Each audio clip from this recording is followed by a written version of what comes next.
We had a very, very productive meeting. We're not talking about games. We're talking about national security. The president giving his most forceful case for the wall. They don't get a deal. He may declare a national emergency. Democratic Senator Elizabeth Warren is kicking off her 2020 presidential campaign in Iowa. I'm not a career politician. These are dangerous times for our country. We promised bipartisanship. Well, most of the things in our agenda are about bipartisan issues. Democrats are now in power. Look at that agenda. It's not so bipartisan. Economists praising the huge new job report under the Trump economy. This caps off the best year of jobs growth in 3 years. Sometimes you see tax rates as high as 60 or 70%. If that's what radical means, call me a radical. The media are melting down over newly unearthed video of everyone's favorite new congressman. Yeah, what is absolutely. I like it when she's like, oh, look at that. She can dance. Spin for me, Ed. Look at that. maybe at 8. You have to maybe at 8 for the spin. State. Yeah. No one else is dancing. You know, I passed the baton to you, and you didn't do the spin. So I know. The internet said either more Ed or no more at all. Yeah. It's very polarizing. No divided. Yes. It's a polarizing Stop moment. now. My eyes are hurting. The dancing is a little crazy. I thought it was good. Well, I thought you did a great job. First time out, and I think you did really well. Back up here from Jed. Not so much. I just want the, you know. He was waiting for the spin. You want the what? The spin. Oh, the spin? All right. You have to stay tuned for 8 o'clock because we have a lot to get to this There hour. is. What a day. I was watching casually all day, Fox News Channel, and it was moment by moment. If this is what 2019 is going to look like, good luck trying to keep up because it is nonstop. Because the morning started with breaking news yesterday about better than expected jobs numbers. Then it continued with the president negotiating on the shutdown and doubling down on his push for the wall, focusing on substance, focusing on policy. That's what Democrats said they were going to do if they were elected to take over the House. They're going to focus on policy. They're going to focus on health care. They're going to focus on jobs, all these other things. But instead, in 24 to 48 hours, they're focusing on practically anything but jobs and health care. Yeah, they couldn't keep the lid on it, Ed, as you said, for 24 to 48 hours. They have all these new members. These new members may have campaigned kind of, sort of, on these policies. But in reality, where's the real fuel for the Democrat Party today? Going after that guy. Yep. Yeah, that's exactly right. Here's the initial bills proposed by Democrats in the first beginning hours of the 116th. Feels like it's waning already. Yeah, exactly. Articles of impeachment. Presidential candidates required to release their tax returns. Who could they be targeting that on? Who they got to protect Bob Mueller because he's been shut down. And abolishing the Electoral College. It's all That's my favorite, all actually. of those things, all four. If you look, they all look backwards to November of 2016. They still haven't given up the fact that they believe Donald Trump. They lost the election, they said, because the Electoral College did, so they want to change the rules. Yeah, they're also looking forward, I was going to say. That last one, Electoral College, is we couldn't win the last election. Trump won. We got to make sure he doesn't win again. We can't do it fairly. So let's try to change everything around and hope that New York and California can carry through. Maybe Elizabeth Warren. Oh, yeah. She's running around Iowa. They love her. The other thing we kept hearing during the midterm campaign is that we're going to restore order. We're going to bring back civility to Congress, to Washington, to the nation, that they feel like the president has debased the debate, that somehow his Twitter account is horrible. And we're going to come back now and we're going to talk about high-minded issues. We're going to be more civil. And instead, what we've seen in 24 to 48 hours is let's compare the president to Hitler. Let's attack him. Let's impeach him. And let's drop the F-bomb. Watch. Americans elected an authoritarian, anti-immigrant, racist strongman to the nation's highest office. Much like Hitler took over the Nazi Party, Trump has taken over the Republican Party. When your son looks at you and says, "Mama, look, you won," bullies don't win. And I said, "Baby, they don't, because we're going to go in there, we're going to impeach them." You know, what's fascinating to me about this is that when Republicans say something that even maybe uses a word that's a little off color, they always have to explain themselves. The media says, well, why did you say that? They have to answer for it. Interestingly enough, Nancy Pelosi was asked about this behavior. She's considered a leader on the left. And she said she doesn't think it's a big deal what Representative Tlaib did. Take a listen. I'm not in the censorship business. I don't think that, I mean, I don't like that language. I wouldn't use that language. I don't, again, establish any language standards for my colleagues. But I don't think it's anything worse than what the president has said. I don't think we should make a big deal of it. Well, and in an era of identity politics, can't censor a female congresswoman, can't censor one of the first Muslim congresswomen. She's tap dancing with her caucus. I will say this. Not only does Chuck Schumer not have control of the Senate, as you referenced, Ed, because half of the Senate is running for president. Half the Senate Democrats will be running for president. He can't control that. Nancy Pelosi can't control her caucus and won't be able to. She barely squeaked out the votes. She got the votes because she declared she won't give. Well, she'll give $1 for the wall. Won't give any money for the wall. That's how she coalesced her caucus. Ultimately, this is going to be a free-for-all. Yeah. And a free-for-all of Trump hate, not based in policy at all. And when they do talk about policy, Ed, you saw the socialist from the Bronx talk about, in order to pay for her Green Deal, 90% tax rates for certain Americans. Yeah, she talked about 70% federal tax, but you're right. It could compare it to the era with Eisenhower when we were up near 90%. Bottom line is, the middle of the week, right before Nancy Pelosi took power, we heard these storylines of, will the Democrats overtime? Will they overreach? You know what? It didn't take a lot of time. It didn't take weeks. It didn't take days. Maybe it took hours before they started overreaching. And that's what might blow up in their face. Now, the Democrats may be the best thing going for the president right now. I remember a short time ago when I thought Nancy Pelosi was extreme. Now she is the one that's not so good. She's trying to rein in all the crazy stuff going on in her party. It's crazy. It was just a minute ago. So while you're seeing that little sideshow on Capitol Hill, the president's at the White House. Remember, back over the holidays, he canceled his trip to Palm Beach, said, I'm going to stay at the White House. I'm ready to negotiate. Nancy Pelosi was in Hawaii. The Democrats didn't want to move the ball forward on getting the government reopened. They wanted to wait until Pelosi came to power so they can try to claim the credit. So they passed their bill to try to reopen the government. That's dead on arrival in the Senate. So the president comes out to the Rose Garden yesterday after a meeting with congressional leaders and says, it's time for us to deal. If they don't do it, I might have to declare a national emergency and build the wall myself. Watch. I just want to check that the shutdown could go on for months or even a year or longer. Did you say that? And I did. Is that your assessment of where we are? Absolutely, I said that. We won't be opening until it's solved. We think this is a much bigger problem. I don't call it a shutdown. I call it doing what you have to do for the benefit and for the safety of our country. We set out a number, $5.6 billion. We're very firm on a number. We're not playing games. We have to do it. So the loons on the left are doing their thing. Every day that Trump is talking about illegal immigration and the wall is a winner for him. It's common sense. And then you got the left jumping. I mean, play this for a second. Ben Cardin, he's not a particularly interesting member of the Senate, but he's a Democrat. And he had this to say yesterday, and we'll talk about it after it on another network. Listen. We're prepared to talk with the president as to what we need for border security. We will not support a wall because the experts tell us the wall is a waste of money and it detracts from dollars being available for real border security. So we need to talk about how we can make our borders safer. And yes, Democrats and Republicans can come to an agreement on that, but it's unclear whether the president's interested in that or he's just interested in his wall. The experts tell us. Who the hell are these experts he's talking to? No, Senator Cardin, please, honestly, friends at FoxNews.com. I'll give you my personal cell phone number. Tweet at me, whatever. Who are these experts you're talking to that say a wall doesn't matter? It doesn't work. It's absurd. It's a lie. It's an absolute lie. They know it. And they're hoping to win a political debate. Can they show that side by side with all the clips of Chuck Schumer and all the Democrats just a few years ago advocating for that wall and making the case for why it was important, in addition to the Border Patrol agents that came out with President Trump and said, actually, in the locations where these walls do exist, it does make an enormous difference in terms of shutting down and to be illegal clear, immigration. Schumer and other Democrats then were saying, whether you call it a wall, you call it a fence, this is one of many tools. You have drones, you have other tools in the toolbox, which is what the President of the United States is saying now. He's not saying the wall is the only thing. He's saying it's an important tool. The Democrats have completely flipped. They're not only opposing the wall that they used to support now. They're spinning. They're saying it doesn't work. Politics. It's immoral. Unnamed experts don't want it. Too expensive. But, this is a partial shutdown, Ed, not a full shutdown. We've been here before. It's not Armageddon. Oh, yes, we have. Ed, Let me show you the previous shutdown. Will you please? So we're going to go over to the touchscreen. We're going to go to our wall. It's a mini wall, if you will. A history of shutdowns.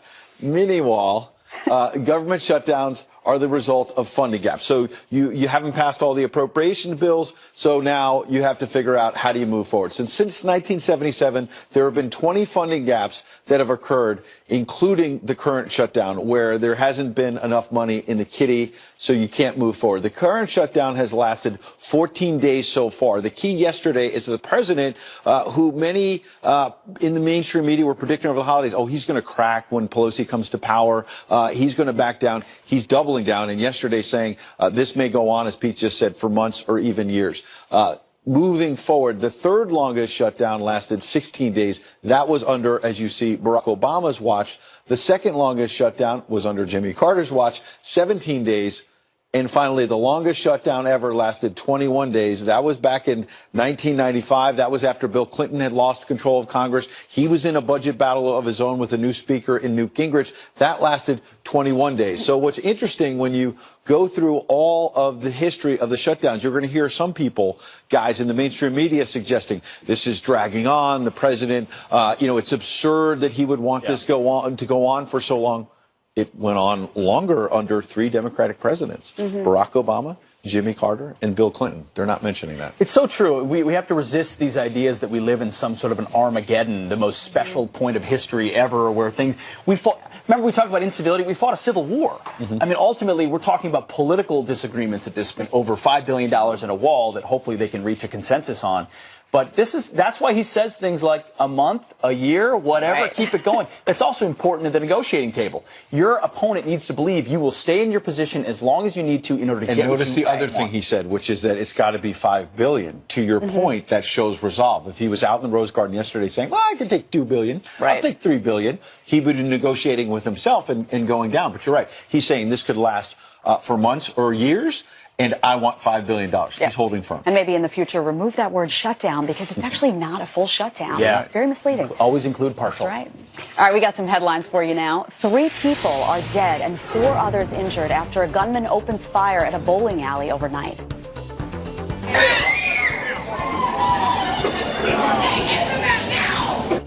An officer trying to save someone's life inside Gable House Bowl in Torrance, California, near L.A. Authorities say all victims are men, and police have not identified the shooter or the motive. The Supreme Court is considering whether or not to hear their first challenge to Roe v. Wade since Justice Kavanaugh joined the bench. An appeal in Indiana wants to enforce a state law that forbids abortions by women who cite Down syndrome or the sex or race of the fetus as a reason for ending a pregnancy. Next week, we could hear if justices will take the case. What should be former President Barack Obama's next gig? An NBA legend thinks the next UCLA's men's basketball coach. Think can succeed here? What type of characteristics should UCLA look for in the next coach? Barack Obama. Could happen. Bill Walton claiming he'll keep suggesting Obama to coach until he says no. Obama is a big basketball fan and even had the tennis courts at the White House adapted so it could accommodate basketball. Those are your headlines. That wouldn't surprise me, actually. He really is into basketball. He might be good at it. President Obama is a good athlete, but there was that one time when he used that tennis court you talk about to shoot some hoops, and he missed about 19 or 23 corners in a row. I know. It doesn't have great form, but there are other times when he made the baskets, to be fair. Nancy Pelosi taking this jab at President Trump. I don't know if he knows how to deal with women in power and women with strength. Coming up, a woman in power, the president's daughter-in-law and campaign advisor, is here with why Pelosi has it all wrong. And she's running, but how long will it last? Some people think Senator Warren is the Democrats' low-energy Jeb. Wow. Might be right. Is it the beer?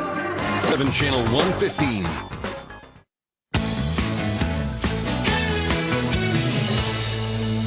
Welcome back. Well, Hillary Clinton is apparently back in the game for 2020.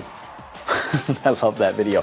But it's not what you may think. Democrats looking to win the White House are reportedly turning to the twice-failed presidential candidate for advice and backing. But would her endorsement really help? Joining us now to react is senior news producer at the Daily Signal and visiting fellow at the Independent Women's Forum, Kelsey Harkness. Kelsey, thanks for being here this morning. So let me ask you that question. Would her endorsement really help prospective candidates? Well, that's an interesting question, Pete. I would say if I were a Democrat, I would be running away from Hillary Clinton's endorsement and running to someone like Michelle Obama's endorsement, who has very high approval ratings right now. But of course, we know Democrats looking at 2020 are probably not so much interested in Hillary Clinton's name, but rather the political machine that is behind her. The money, the fundraising list, the access, things like that. Here's some of the Democrats that met with her. Elizabeth Warren, Cory Booker, Colorado Governor John Hickenlooper, the L.A. mayor has met with Hillary Clinton. So you're saying, hey, they know her brand is tarnished. They can't run as her, but they want access to power that she has. Absolutely. And I would add to this that any talk of Hillary Clinton endorsements is likely an attempt by Hillary Clinton and the machine behind her to also keep her and her name relevant. We know she is still on the speaking tour, bringing in thousands of dollars. And so I think it is an attempt by Clinton supporters to keep her very relevant to the conversation. She just doesn't want to go away.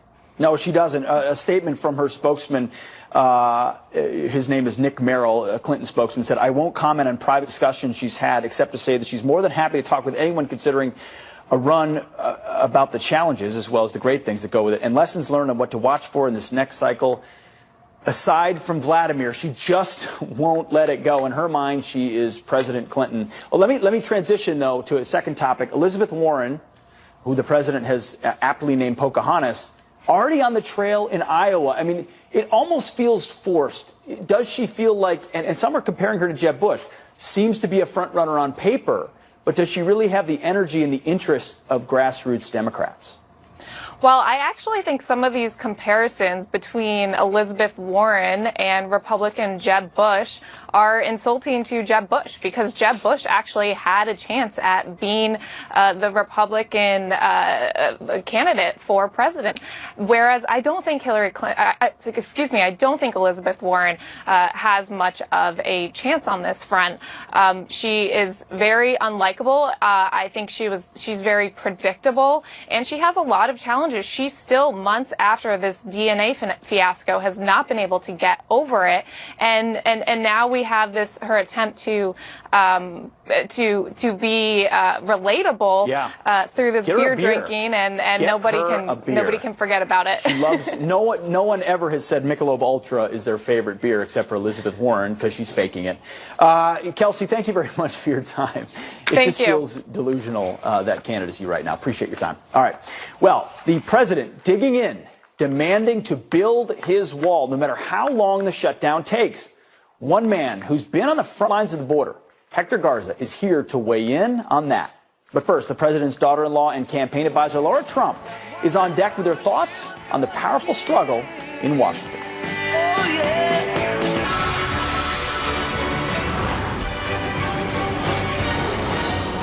Nancy Pelosi retaking the gavel as Speaker of the House and taking on the president, claiming he doesn't know how to work with women in power.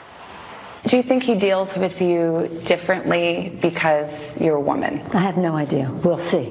Maybe now how he will deal with the Speaker of the House. But I hope he recognizes that a new day is dawned in America. I don't know if he knows how to deal with women in power and women with strength, but we'll see. So what is the new House Speaker getting wrong? Laura Trump spearheaded the Trump-Pence Women's Empowerment Tour, is the wife of Eric Trump and campaign advisor to the president, and she joins us now. Welcome. Thank you so much. Great to have you here. I found that to be such an odd comment by Nancy Pelosi, given how many women President Trump has elevated. I kept thinking of Kellyanne Conway, Sarah Sanders. I mean, the list goes on and on. Ivanka, his daughter, Gina Haspel, Betsy DeVos, Kirstjen Nielsen. I mean, the list is a mile long that I have in my hand, and I'm sure some are missing here. What do you make of this comment? Well, first of all, I think it's ridiculous, but it's true identity politics. The Democrats really are scared of President Trump because he's doing such a great job. And I think Nancy Pelosi knows that Donald Trump works very well with women. He was a businessman in his past. He has never cared about your gender or about your color. Donald Trump expects results, and he sees successes and failures. So that is such a ridiculous comment from Nancy Pelosi, and I think she knows that. He's going to work great with the women in Congress. I have no doubt about it. And she will see. She said, we'll wait and see. She will see. He's going to be great. Yeah, and even while he was a businessman, I mean, so true, because so many women were promoted. It's Absolutely. just a bizarre comment. Rashida Tlaib has made some interesting comments about the impeachment of President Trump, coming out, not the most civil comments. I want you to take a listen and then get your response. When your son looks at you and says, Mama, look, you won, bullies don't win. And I said, baby, they don't, because we're going to go in there, we're going to impeach them. Now, she's obviously a House Democrat. I thought that Democrats were supposed to be stewards of civility. Did I get that wrong? Well, talk about a bully. She's talking about bullies. That's a bully right there for you. And she obviously doesn't understand how the impeachment process actually works, clearly. There is nothing that they're going to be able to impeach this president on. They have this notion and this dream that there is something out there. There is nothing. But I think that's what Democrats default to. They know they can't beat the president because he is doing, again, such a great job. The people of this country are behind him. I always say more people are going to vote for this president in 2020 than even did in 2016. And I think they know that. And I think they're looking for anything they can to take this president down. I think it's ridiculous. Of course, they tout themselves as being so tolerant and not judgmental of anyone and really being like a party of love. Obviously, that is not the case. It's really sad that this exists out there. But when you look at comments like this, they all come from the Democrat side. You look at things that have been said before by so many Democrats, kick them in the head when they're down. You know, Eric Holder saying that. The number of times that we've heard that people should get up and in their faces and harass Trump supporters and Republicans, it all comes from the Democrat side. And I think people are noticing that. You talked before a little bit about people being behind President Trump, and one of those issues actually involves border security. And I just want to get your take on what's been going on with the shutdown, because there have been a lot of calls for compromise for the left and right to come together, Nancy Pelosi and Chuck Schumer, to meet Donald Trump in the middle some way. And I'm just not seeing a path to compromise when you have one side of the aisle on the left who frankly seems to be making jokes about it. I mean, Nancy Pelosi saying, oh, you know, we'll give you $1 for border security, and not taking these issues of drug trafficking, human trafficking seriously. Do you think President Trump will cave on this? Well, first of all, it's not funny. People's lives are at stake, and the future of our country is at stake. And that is why the president is taking this so very seriously. Something has to happen with this, and it wouldn't be so far-fetched that the Democrats oppose this if not too many years ago they hadn't fully agreed with what the president wants to do, wants to protect our borders. They, in the Obama days, were all in on border security, and now all of a sudden, because we have this president, they have changed their minds. And I think that's, I mean, it's a little bit ridiculous. I sure hope there is a path to getting a wall. I think this country needs a wall, and I know the president will fight to the bitter end to get it. What if they come to the president, Democrats, and they say, all right, listen, we're not going to give you $5.6 billion, but we'll give you $3 billion. Do you think he's flexible, President Trump, on the number? Does he just want some acknowledgement of the wall? Where do you think he's willing to budge on his end? Well, given Nancy Pelosi wants $20 billion for foreign aid, and she can't give $5 billion for our own country, I think it's going to be very hard for the president to swallow anything less than $5 billion. Thank you so much for being here. Really looking forward to see how everything plays out, including the shutdown, and glad to see those economic numbers. Really appreciate your take on all this. Thanks so much. Thanks so much. Well, the president's critics playing the race card as he stood toe-to-toe with our border officials. This is all Donald has left. He has one thing. This wall is not a wall. It is a let's keep America white again. Hector Garza of the National Border Patrol Council is here to set the record straight. And she's only been in Congress a few days, but Alexandria Ocasio-Cortez is dancing. But why? Wall Street needed some good news today, and today it got a trifecta. Bam!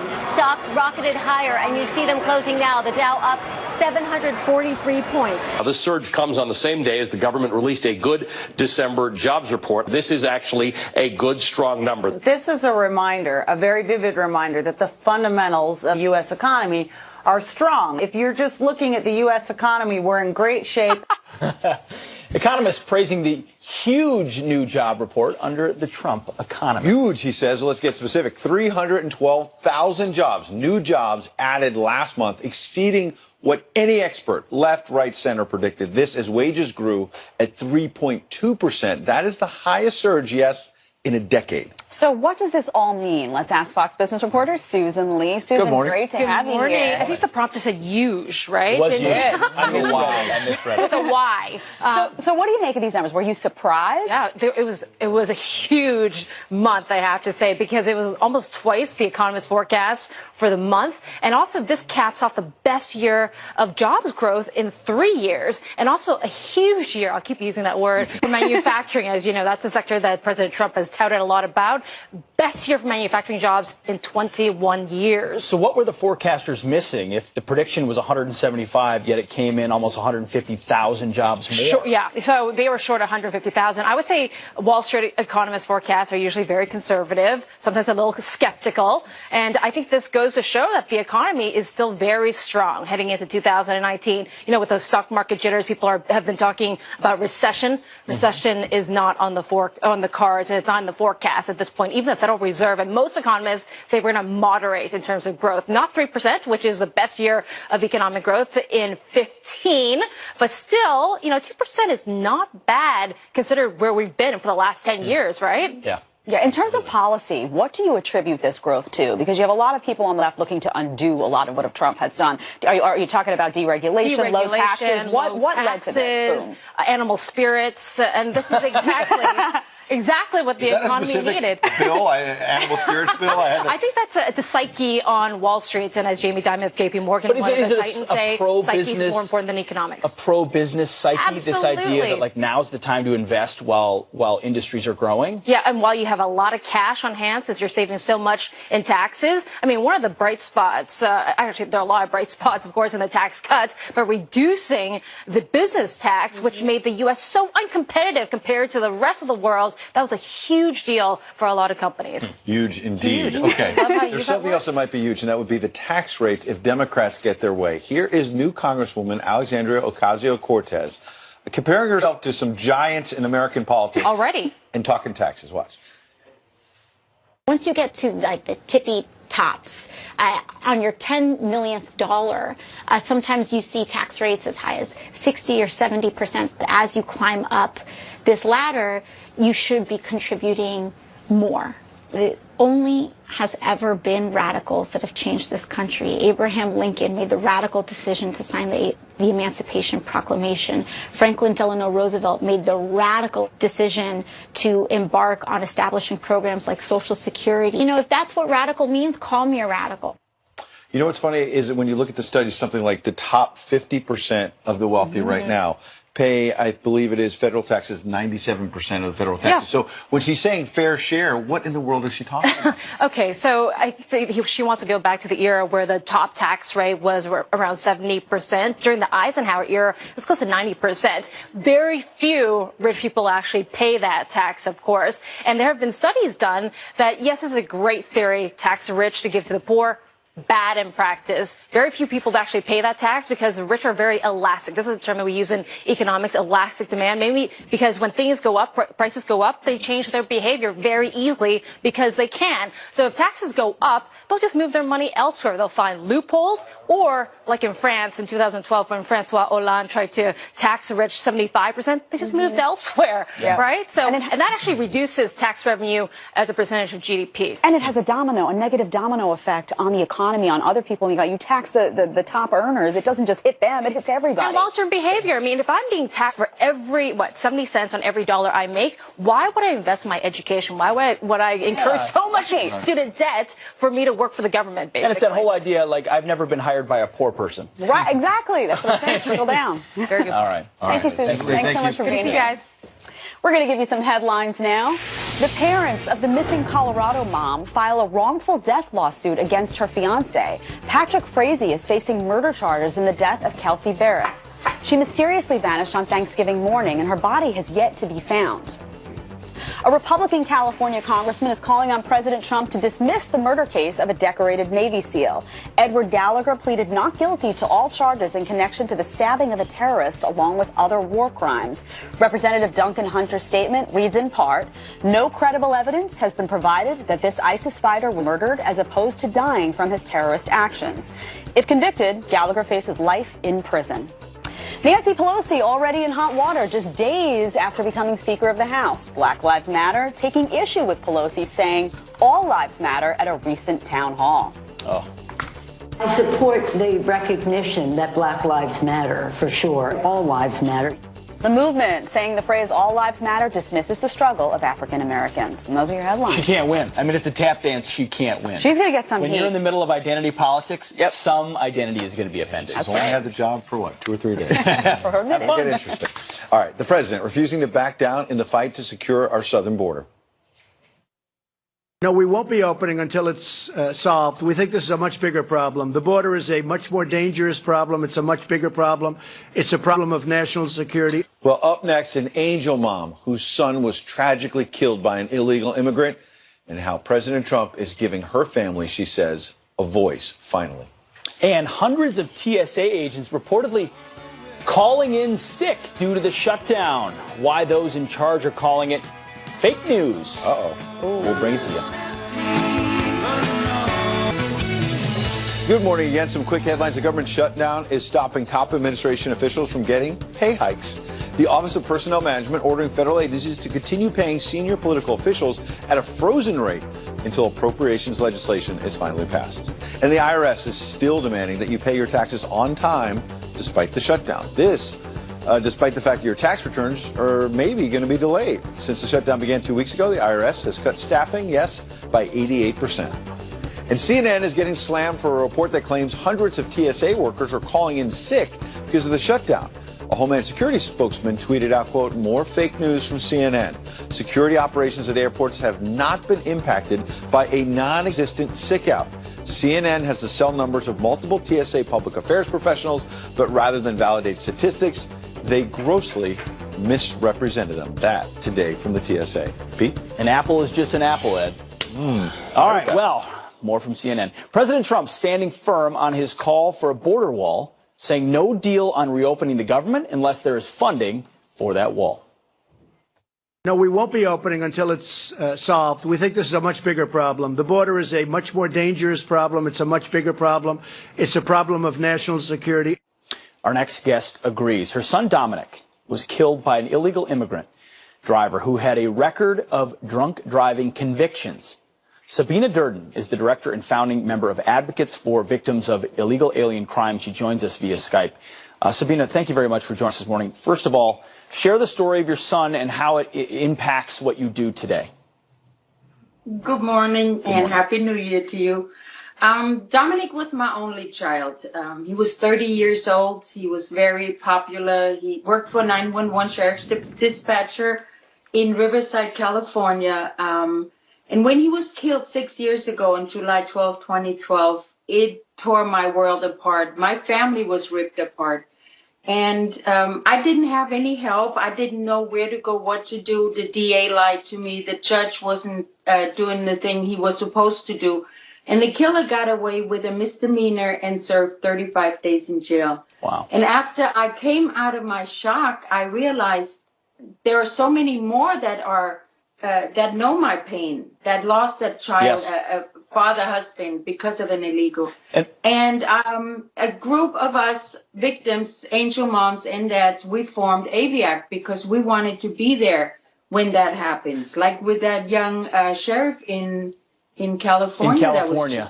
Absolutely. Yeah. So the man that killed your son came illegally from Guatemala, convicted twice of driving under the influence, yet on the streets, unfortunately, to kill your son that day. When you see the president standing firm the way that he is, saying, I'll keep this shut down until I get funding for the wall, your reaction to his stance? I'm giving him a standing ovation. He needs to stand his ground. He promised us that, and he's doing what somebody should do for America who's in power. And all the politicians should actually stand with him instead of trying to dismiss him. and call it immoral. It's immoral not to build that wall and protect other Americans from having the same fate that I suffered.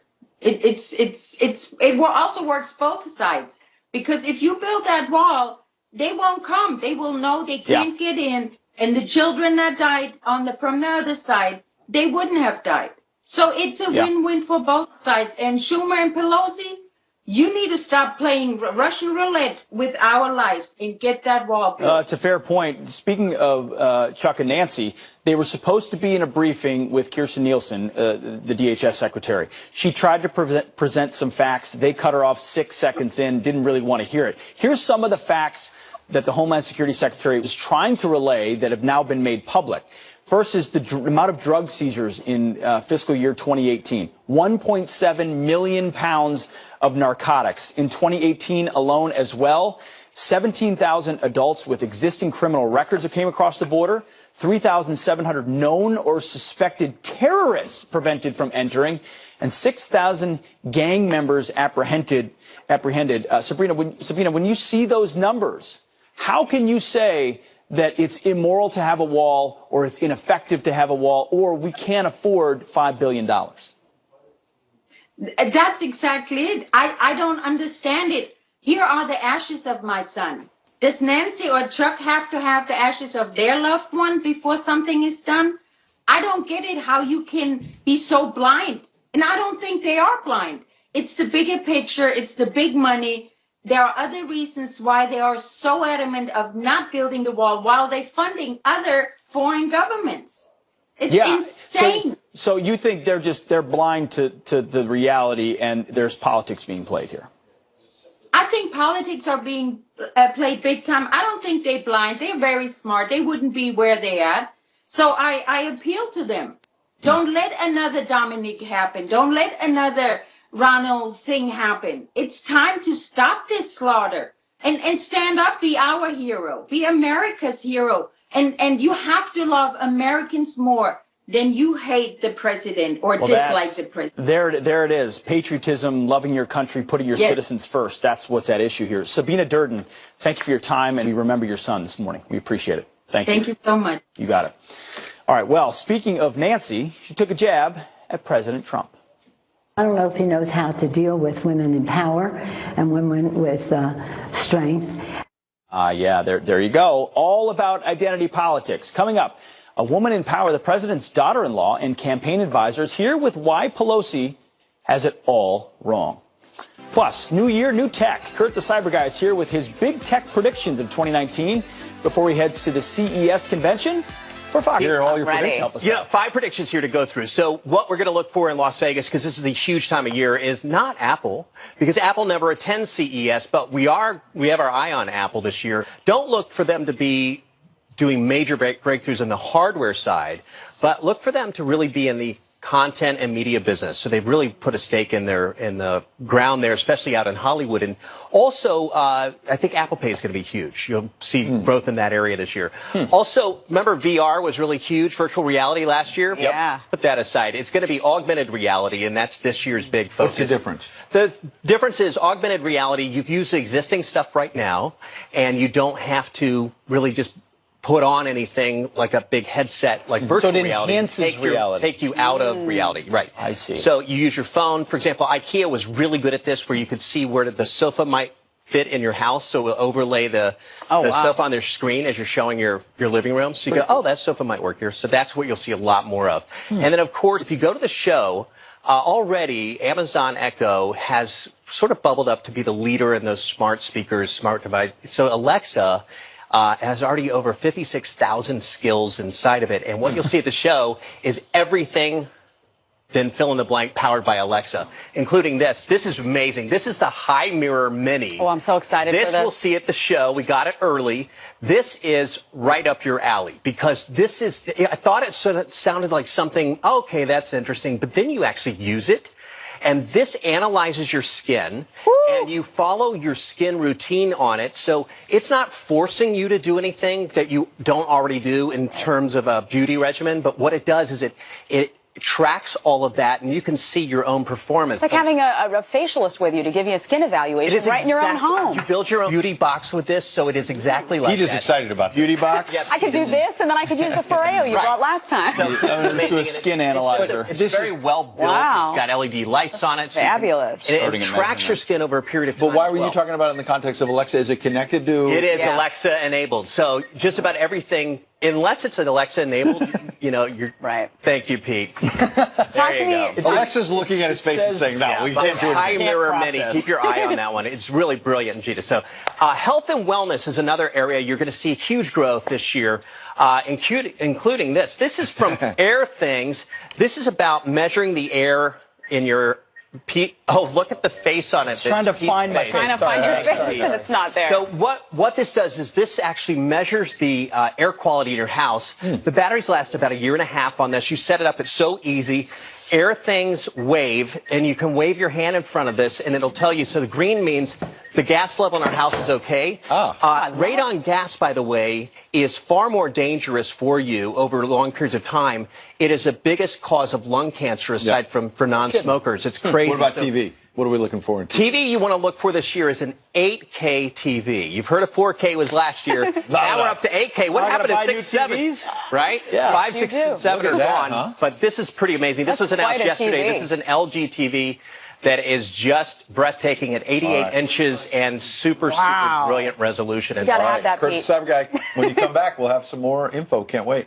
Democrats. Thank you so much for being here. Forward to it. Democrats have been in control for about 36 hours. So are they working for Americans? Well, the bills they're trying to push through, they're all about going after the president. We'll talk about that next. I thought it was about policy. And put me in, Coach Barack. Who thinks our next president should be coaching it up on the court? Somewhere out west is what I heard. Maybe a basketball coach. That's what they're talking about. I like it.